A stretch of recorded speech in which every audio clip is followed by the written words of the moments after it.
Exodus chapter 7, verse 14. Then the Lord said to Moses, Pharaoh's heart is hardened. He refuses to let the people go. Yes, so God speaking again. I have no idea how that happened, how God spoke with him. It's unlike how we discussed it the other day. Modern pastors say, God spoke to me.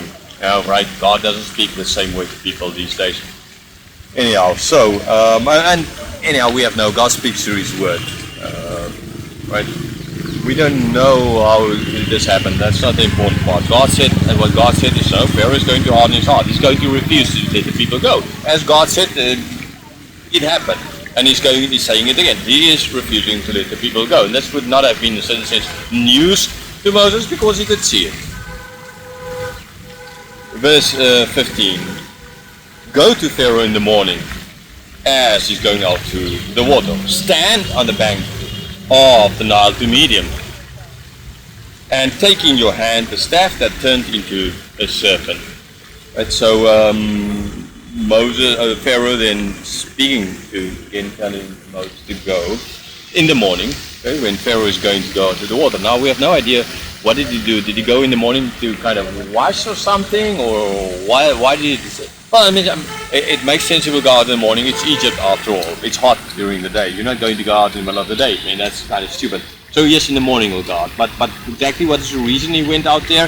For a stroll, because it's nice in the morning? Most likely something like that. To look at all the buildings and all their embankments of the Nile and everything they did, kind of idea, okay? So maybe just for that reason. But it's a better time of the day to get out before all the work starts and all of that, and it gets too hot.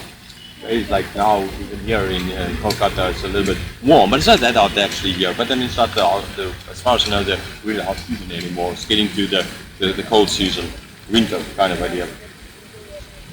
Right, so he's supposed to go there in the morning when Pharaoh comes there, and then to stand on the bank of the Nile. Now we don't have the Nile, understandably, here. There's just a pond with water in it, a fountain, and that beautiful building, another view, side view of that building here, right? And there is where he needs to stand. He needs to take the staff. Now there's no staffs lying around here. It's just leaves at the cut here, okay? To take the staff, so like take this photo, kind of like throw it down. The phone, but I won't do it because I don't want to break the phone. And that staff he needs to take in his hand. And he needs to then stand on the bank and then use that staff that turned into the snake. And that is what he's supposed to do. Verse 16, and you shall say to him, the Lord, the God of the Hebrews, sent me to you, saying, let my people go, that they may serve me in the wilderness. But so far you have not obeyed. So God is back to this. I mean, I told that the first thing that Moses said was to just let the people go in the wilderness to serve him. Right, then after that already we've seen God changing, but now we're back to, I've shown you a sign, right? I've shown you the snake, the staff turning into a snake, the rod turning, the staff turning into a snake. You have seen already what I can do, right?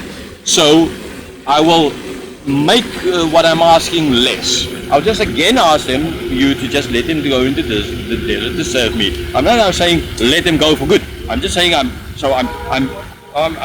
like trying to show you that it's fine if you just, you've seen my power at work, and if you just let him go there, that's fine. I'm not doing anything more than that. Is Pharaoh going to listen? No, he's not going to listen. You have not obeyed. You have not obeyed. So I hope you can see as well how God is. So he starts off with just saying, right, go, tell him that's for 3 days. And then he did the sign. Okay, now he says it's for good. And then did the sign. And now after seeing the sign, okay, just again for worship. You know, it's like helping Pharaoh to actually unharden his heart in a certain sense with the signs that he's doing. But it's not going to work. Because Pharaoh did that. Pharaoh hardened his heart, and God hardened it more.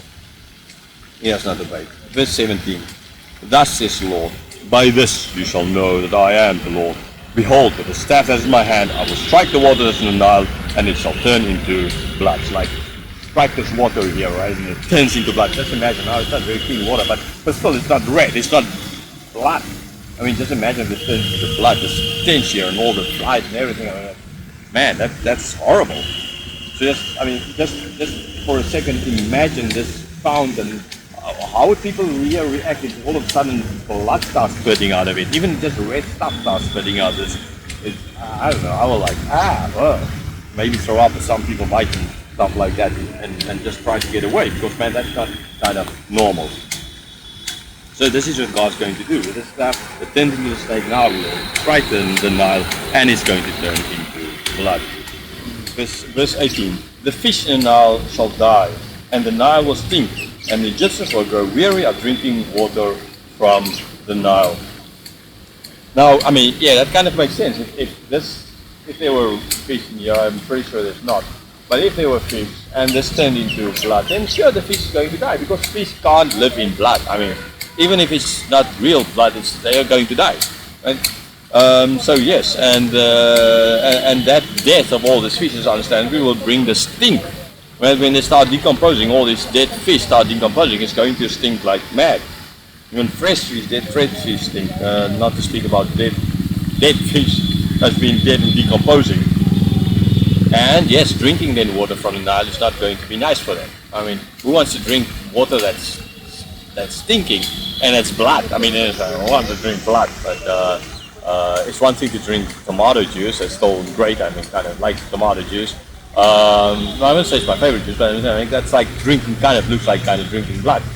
But it's another thing when the whole river and everything is dead and it's stinking. So yes, they're going to become weary of. Verse 19. And the Lord said to Moses, say to Aaron, take your staff and stretch out your hand over the waters of Egypt, over their rivers. Oh, there's a big river on that side. You can't see it from here, but there is. I haven't seen it yet because I've seen it on map. Okay, let me just read the verse first. And the Lord said to Moses, say to Aaron, take your staff and stretch your hand over the waters of Egypt, over their rivers, the canals, and the ponds, and all the pools of water, so they may become blood. And there shall be blood throughout all the land of Egypt, even in vessels of wood and in vessels of stone. So he had to stretch out his hand over all.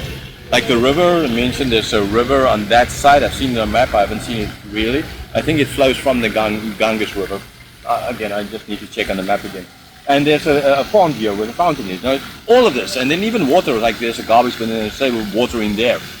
Water even on land that was not connected. I know people say, oh, this is just a big flooding there in maybe Ethiopia or somewhere and brought down a lot of silt and that colored the water. But yes, sure, that can lead to this kind of maybe something happening, or at least look at. But man, how is that water outside that's not connected to the river, but in ponds, disconnected? Okay, so it's one thing if that whole river there on the other side turns into blood, but how is that water from there going to come into here, except if it's flooding and floods into here? But how is it going to get into a wooden cup or out in a house and turn that into? No, it's not. But in this case, that's all that's going to happen. So again, I ask you, just imagine yourself all of a sudden this turns into blood. I mean, man, like really, it's going to be horrible. And this is what happened everywhere, all the water, not just in the Nile.